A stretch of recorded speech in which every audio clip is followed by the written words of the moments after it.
আমরা আজকে রান্না করছি চায়না হাঁসের মাংস। কি কি দিছো এখানে? আমি কি জিজ্ঞাসা করো?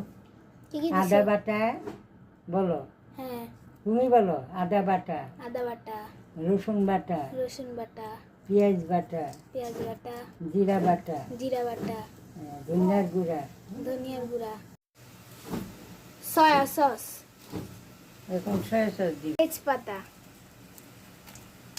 ধনিয়ার গুঁড়া, ধনিয়ার গুঁড়া না, পেঁয়াজ কুচি, টমেটো সস, আমাদের ক্ষেতের ভাঙানো সরিষার তেল, লবঙ্গ, তারপরে এটা কি জায়ফল, জায়ফল, যে একটা জায়ফল, এলাচ গুঁড়া কি 4টা দিতাম না 5টা? এই যে 4টা চারটা এলাচ এলাচ, আর দারচিনি, আর দুইটা, দারচিনি, এই যে 2 টুকরা গোলমরিচ দিলাম। গোলমরিচ দেওয়া হচ্ছে,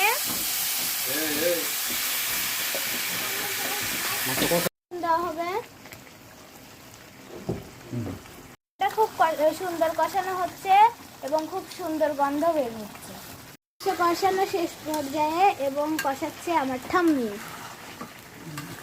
শেষ, এখন ভাজা আলুটা দিয়ে দিচ্ছি এবং দিয়ে দিল আমার ঠাম্মি। ভাজা আলুটা দিয়ে ভালোভাবে নাড়াচাড়া করে নেওয়া হচ্ছে। ঠাম্মির বাটা, এলাচ, দারচিনি, জায়ফল, লবঙ্গ, গোলমরিচ দিয়ে দেওয়া হলো। শেষ শেষ, এখন মাংসের তরকারিটা একটি পাত্রে ঢেলে দেওয়া হচ্ছে।